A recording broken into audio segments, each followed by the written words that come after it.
गोस्वामी जी ने कहा, बारिश का जो जल है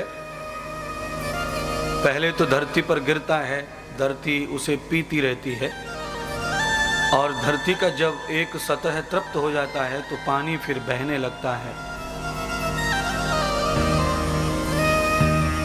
और जब पानी बहता है बहते बहते पानी उधर जाता है जिधर गड्ढा हो, नीचा हो, और फिर वो नीचे से इकट्ठा होकर के किसी नली नाले के द्वारा किसी तालाब की ओर भागता है, और तालाब की चार दीवारी में वो पानी संचित हो जाता है। बारिश का पानी ठहरता है किसी गड्ढे में, तालाब में, किसी नदी में इकट्ठा होता है। बिल्कुल वैसे ही स्वामी कहते हैं, गुण संचित सज्जन उर। वैसे ही जितने भी सद्गुण होते हैं संसार में, वो सज्जन के हृदय में जाके संचित हो जाते हैं। जिस तरह पानी तालाब में संचित हो जाता है, वैसे सद्गुण सज्जनों के हृदय में व्यापक हो जाते हैं। दुर्गुणों में सद्गुण प्रवेश नहीं करते।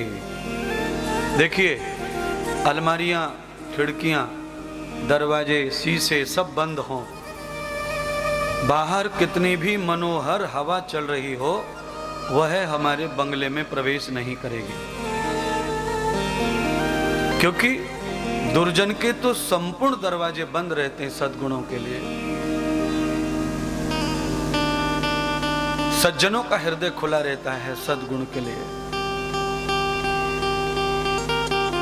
पांडाल में विराजमान माताएं, बहनें, बच्चे, बुजुर्ग कितने सज्जन हैं, कितने दुर्गुण हैं, ये तो कोई डीएनए नहीं कर रहा, और ना किसी को पता है कि आप कितने अच्छे हैं या बुरे हैं।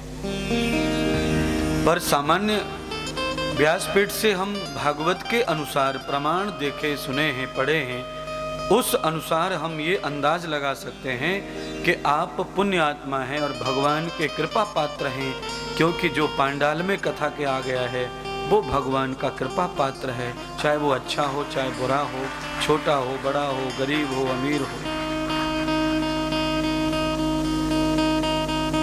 भगवान की कृपा अच्छे बुरे सब पर होती है। आपके हिसाब से रावण अच्छा नहीं है, और मेरा भी गणित कहता है कि रावण अच्छा नहीं था, पर राम की कृपा रावण पर भी हुई। कंस अच्छा नहीं था, कृष्ण कृपा उन पर भी हुई, क्योंकि कंस को जब भगवान ने मारा तो स्वयं भगवान ने अब उनकी पत्नी से, कंस की पत्नियों से कहा था कि तुम्हारे पति को मृत्यु के समय साक्षात ब्रह्म का दर्शन हुआ है। तो निश्चित हो गया कि भगवान दुष्ट पर भी कृपा करते हैं, पर दुष्ट पर कृपा करने के लिए भगवान कब आते हैं? जब उसका अंत होता है।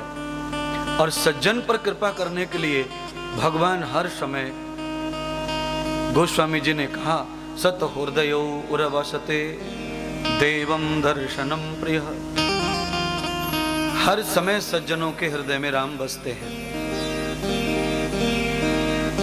गरीबी अमीरी भाग्य का प्रसाद है, पर भगवान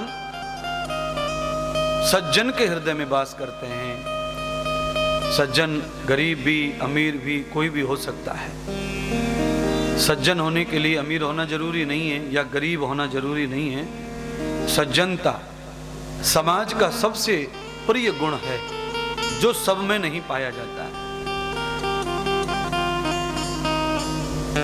अब सवाल यह है महाराज, जब सद्गुण सज्जनों के हृदय में आते हैं, इकट्ठे होते हैं, बारिश का पानी किसी गड्ढे में, तालाब में इकट्ठा होता है, सज्जन के हृदय में गुण इकट्ठे होते हैं, सदाचार इकट्ठा होता है, तो सज्जन कैसे बनाया जाए जिससे कि सद्गुण बिन कहे हमारे हृदय अंदर प्रवेश हो जाए।